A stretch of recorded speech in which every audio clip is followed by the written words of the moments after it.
What is community and how is it created? And what are some of the driving forces that unite and bring us together? These are just some of the themes we'll be exploring over 2 very special episodes, brought to you in collaboration with Swiss haute-horlogerie manufacturer Audemars Piguet. Born in Le Brassus in the Vallée de Joux, a region known as one of the cradles of Swiss manufacturing prowess, but treasured globally, Audemars Piguet's brand ethos is defined by this century-old commitment to craft excellence, where savoir-faire seamlessly blends with technical modernity. In this first episode, we're in Zürich, at the prestigious AP House, to discover how the worlds of haute-horlogerie and hospitality come together to deliver an extraordinary experience. Located at the old cashier hall of the Le Bank, the house goes beyond a traditional boutique and acts as a great convener, bringing like-minded people together and hosting artistic and culinary events. It's no wonder then that this protected building was the perfect setting for a powerful conversation on heritage, inspiration, and shared passions. I was joined on stage by Konfekt style director Marcela Palek, Audemars Piguet's country manager for Switzerland, David Pantillon, designer and founder of Studio del Castillo, Veronica del Castillo Caldas, and by 3 Michelin-star chef of the Memories restaurant in Bad Ragaz, Sven Wassmer. So join us as we talk about how design can bring us together, crafting community and the power of a good meal too. I'm your host, Sophie Grove, and this is Konfekt Korner. Last year we launched the most complicated watch we ever produced, which is called the Universelle. This took 7 to 8 years of research and development. This is not possible just without the community. So it needs that common motivation. It needs that energy of people getting together. You expect the customers to be welcoming and intrigued to see what the brand has to offer. Realizing as a chef, it's not always about food, it's about hospitality, it's about welcoming guests, it's about having joy of happiness.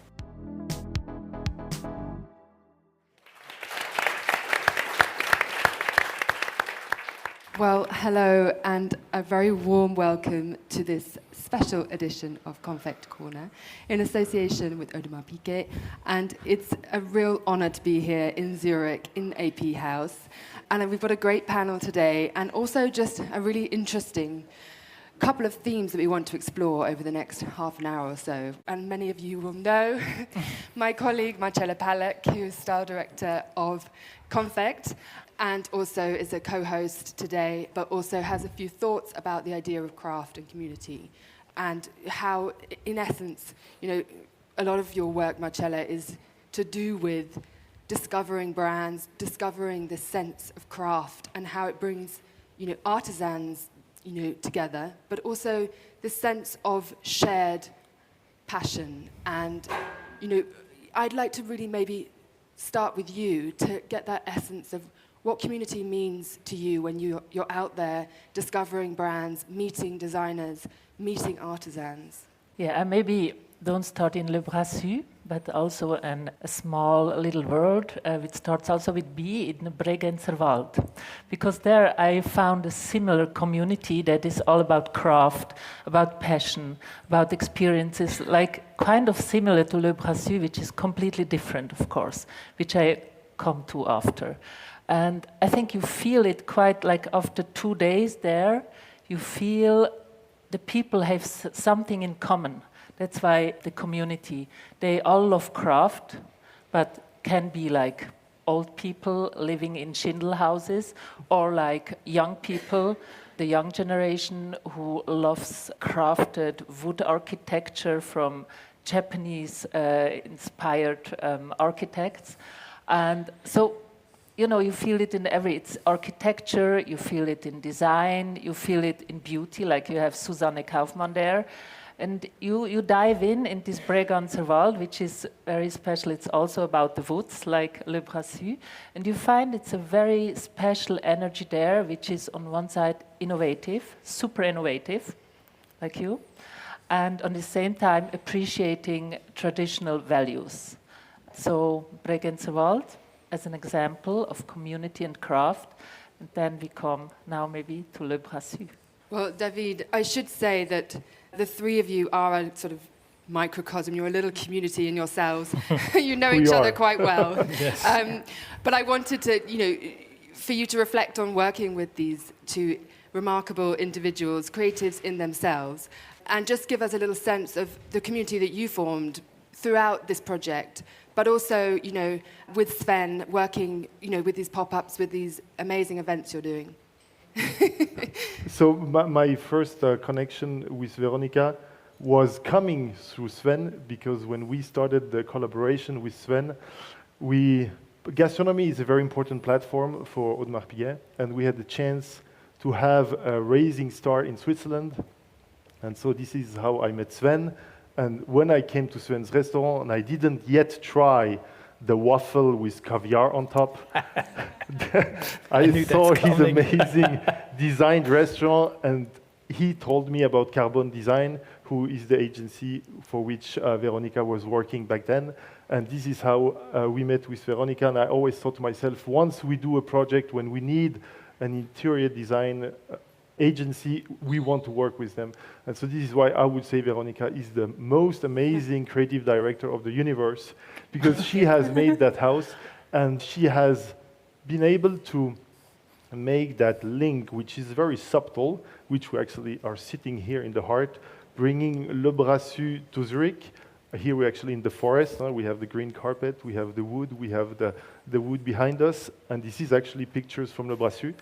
And in that historical building, and this was quite a challenge, and so this is the work of Veronica. What I can say about Sven is, Sven, as you mentioned, a 3 Michelin-star chef in Switzerland, and we're very lucky to have him. He has also inspired us on the aspect of community, on being together at the table, sharing with why we came to gastronomy is because the community we form with our clients, we felt that there were so much emotions and exchanges and connections happening around the table that we needed food on the table. And there we come to the gastronomy. And tell us about Le Brassus, because it's an interesting, very productive, very creative community. And it's geographically just unique. I mean, Marcela's just come back and is waxing lyrical about nature, but how do those artisans work together? What have you observed? Is there a kind of real success formula, as it were, for really driving craft? And also, is it about communication, trust, community? I would say it all starts with the fact that it is in Le Brassus, which positions it already geographically in an environment and in roots, you mentioned roots, that are very important. And it all started in 1875. Next year we celebrate 150 years with 2 people. So the community started very small. We like to say like a startup. And they joined forces, and since then it just grew. And it grew with the talent, with the creativity of the inhabitants of this region that were able to bring it to the brand and to many other brands. This is why the Vallée de Joux, as an entire valley, is the cradle of high-end watchmaking, because it just happened there. And this is one of our main community that really forges our roots. And still today, we're still independent, still belonging to our founding families, and this is very important for the projects and the watches that we launch, the product we actually produce.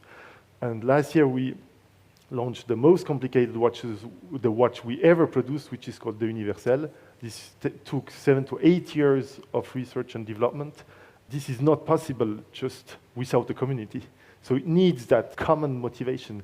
It needs that energy of people getting together. I think common motivation is a really interesting and quite intangible force in a sense.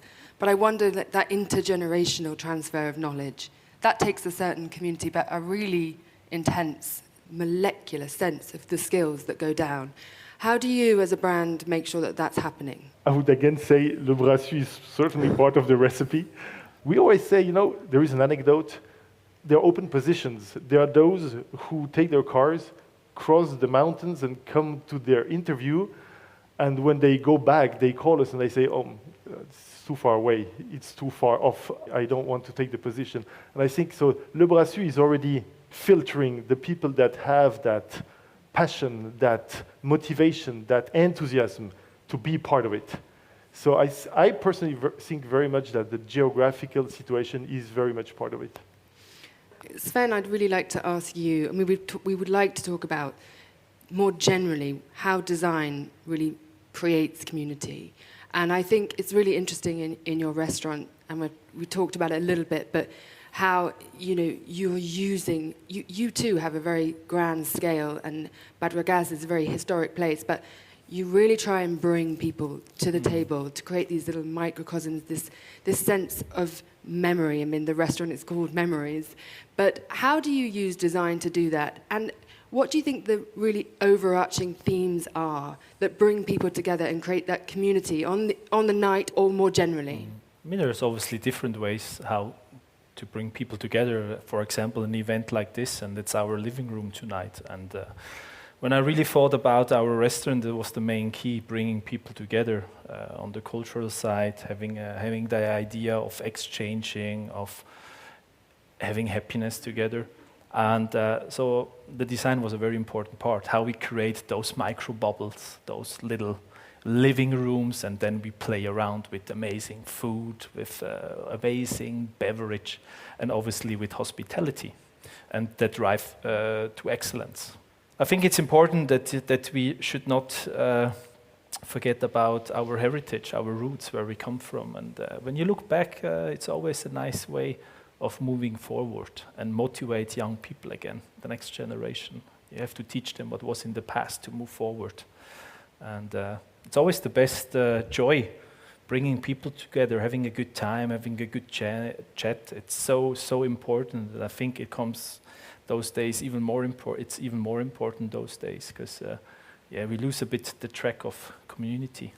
And I think food is the most interesting sort of. There's a sense that breaking bread has been historically something that somehow forges bonds, because you could have a meal with somebody and you really feel different about them afterwards. If you've just had a meeting, maybe you wouldn't be such good friends. I think there is a moment that you bond around food. And I wondered, have you seen that in your restaurant? How do you know when it's happening? I mean, how do you know when the moment has really sort of struck and you've done what you set out to do?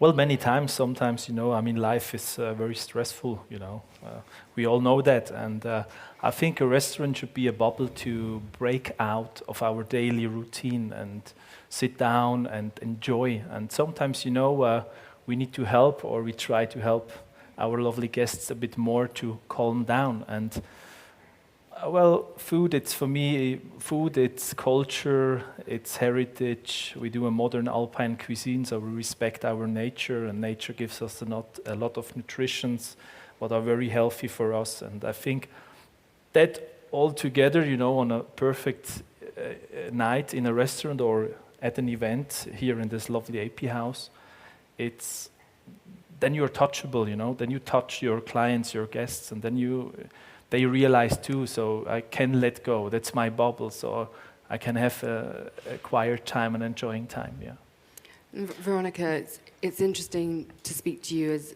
the lead designer on this project, but more generally about your work.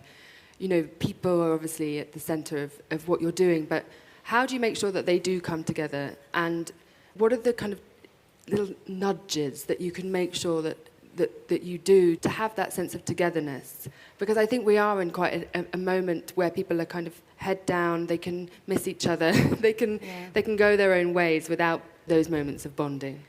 I think that's one of the hardest challenges that you have as an interior designer, is how to create a place of purpose, and also to give purpose and a life to that new place that you're creating, so that people behave in a way once they cross the door that is that way that you want them to interact with who they're in that space. So I think one of the examples that we were speaking earlier is we created this space as the journey of meeting a friend. So the idea was in the beginning that you enter and it's like a book cover, it's a wow place, it's more traditional retail, you have the watch displays, and you expect the customers to be welcoming and intrigued to see what the brand has to offer. Then the dining table, it's a bit what Sven was just commenting about, is that point where you make that connection and that first comment of, hello, what's your name? How are you? Let's get to know each other. Let's become acquaintances. And you have a bar that hugs you in the end and tells you, welcome to our family and welcome to the living room. That is what we're feeling now. And that's something that is very powerful when you do a good space planning and you go from textures that are more reflective to something that is more natural, like wood, that makes you feel more connected with the materials, all the way to more textiles that are very intricate, that force the people to touch and feel and be present, to a decor of a chessboard that we have in front that invites you to interact, and maybe why not play some chess with your sales associate that should be more your friend. And that's what we wanted to create here as a house as well. No chess yet, thank you, Miriam. But it's interesting, I mean, Marcela, we have a lot of interiors in Konfekt, and often we're really looking for that sense of where is the fulcrum, where is the place people really gather. And I think it's, when you're at a party and you can see people gathering in the kitchen, it's always quite annoying, but there are these places where people gravitate to. Do you think that design, goes back to some of these more ancient concepts of humanity, the fire, the round table? Yeah, I think so. I think it depends a lot of where you are. If you are in an urban situation or if you are on the countryside, like in Bad Ragaz, so you have different needs. It can be also outside. It can be just a structure around the fire outside and it's enough. But I think it's necessary that there is like a rahmen, how do you say? Frame. Frame. Or a flow. A frame where you can meet, where you can center, where you come together. Because like open space, it doesn't work, And I mean, when you're in a city, like in a northern city, so you like carpets, you like couches, you like it more cozy, of course, And of course, design plays a very important role in this because, we are used to aesthetics. The expectations are higher and higher with people traveling around, seeing beautiful design. So, and I think this place here is really done a job because you come in and I remember my first impression was it's like a grand hotel. It could be a lobby, so where are the rooms? Are they upstairs? Can you stay here? I mean, David, it'd be interesting, this is a former bank, and it's interesting how grand, and actually it's not very cozy. I mean, people look pretty cozy now, but I think the transformation was quite an ambitious one in the sense that you had to ground people. And the concept of home is very much here. And I think Veronica's mentioned that. But what did you really set out to do, and what was the challenge, the everyday challenge really kind of, I know the project took many years, but I think, how did you change months? Oh, speedy. In COVID. But I think, how did you conceive this space, and how does it function on a day-to-day basis? First of all, the idea of a house came as an evolution of traditional retail. In traditional retail, in our boutiques that we've had for years, we figured out that clients liked to spend time and have a chat over coffee, and some would come every Wednesday morning when they had a pause at their office. And so our first idea was, how would Jules Audemars and Audemars Piguet, our founders, live today if they would live around the world? And what would their apartment look like? And so this is where we would like to welcome our clients. It's also through clients' feedback that we found out that they would like it to be less formal.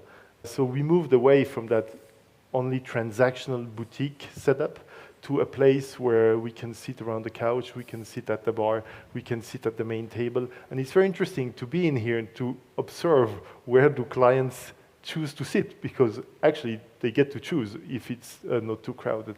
And when we first opened, we were overwhelmed by demands for appointments because clients thought they needed to take appointments. So we got 3,000 requests for appointments. It took us almost 7 months to get them all through. And we had that challenge to give the feeling to the clients that it's an open place. And it is an open place. Everybody can come in. This is why we wanted to have 2 entrances. We even have a terrace. And it's really a place where we want clients, people, just curious Zurich people to feel comfortable and to be able to come and chat over a watch, over design, over good food, over whatever their passion is. And we aim to create emotions. We created birthday parties. In a house in Tokyo, they even created a wedding. So everything is open. Amazing. I mean, I think it would be interesting also, from your perspective, Sven, that sense of, the encounters that people really are looking for in the pop-ups that you've done here, and more generally, the concept of that kind of little world that you enter in around the table, that way that food functions in the space, also in your restaurants. What do you think, those instincts are, and how do you sort of build on them as a chef? How do you intercept, this human urge to kind of feel at home and encourage it?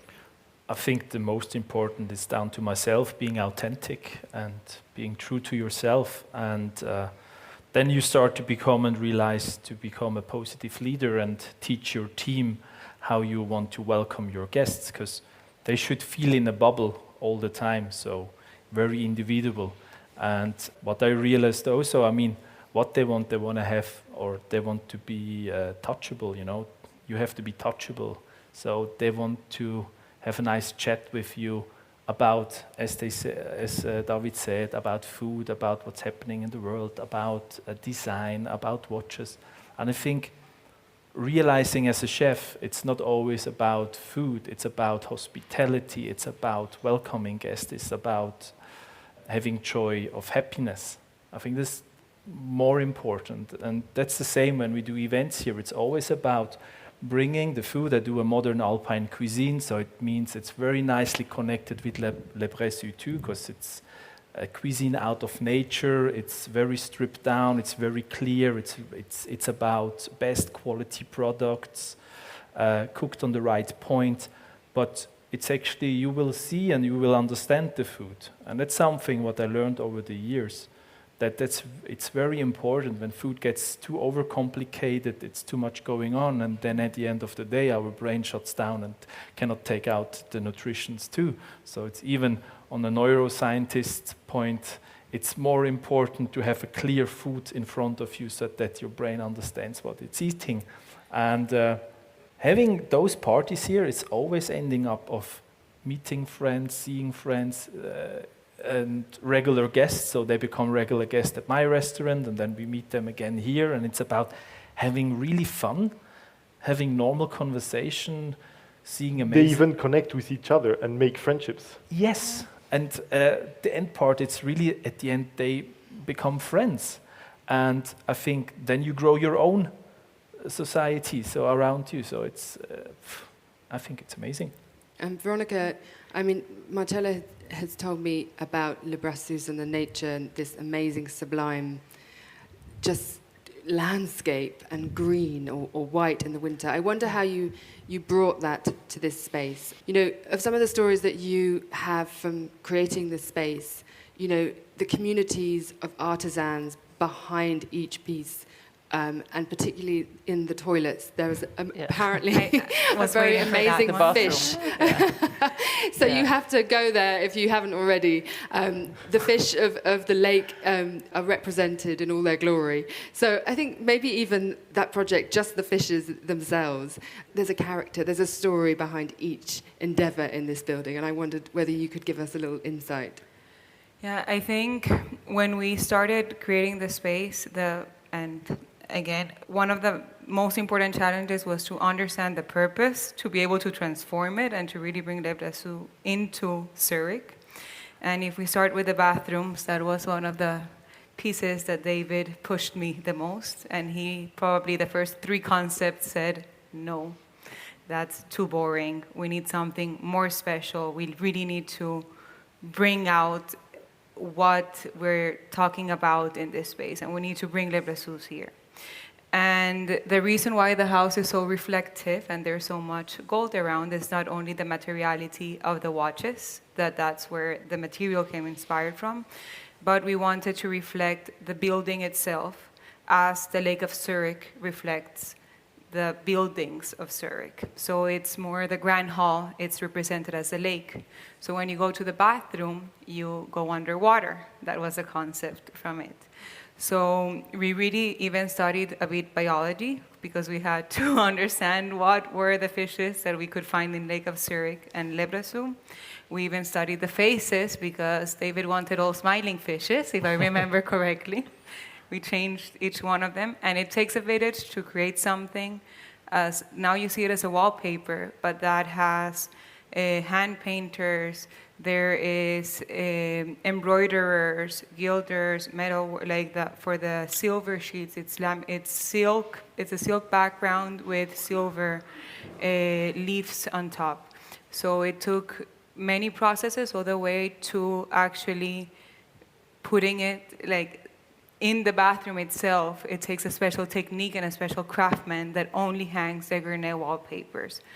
And I think it was extremely challenging to get it done, not only within the time frame, but so beautifully that it really creates that connection between the Lake of Zurich and the Lake of Le Brassus, and I feel that water always represents a bit that sense of community. And I believe that that's the most beautiful part, I guess. And Veronica, to the fishes, on all of the 4 awards, we won 4 design awards with this house, thanks to Veronica's work. And each time there was a press release about one of these awards, the first picture that was reposted on social network was always the fishes from the bathroom. So at the end, it worked. Well, and even sometimes they end up in my pants to cook, so... Yeah. And they're smiling. A full cycle, from the food to the fishes. Well, thank you so much to the panel, David, Veronica and Sven and Marcela. We really have covered a lot of big overarching themes, and it's so great to come together as a community this evening to just reflect on some of these ideas, the design, the humanity you're bringing in the restaurant, and then just this sense of energy that we'd love you to continue afterwards. And the panel will be here to take any questions over a drink. But we would love to continue the conversation this evening. Thank you so much. Thank you.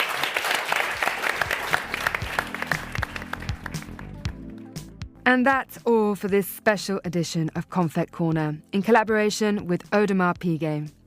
Join us for the second instalment of our series, coming to you from London and delving into craft and community and the transformative power of music.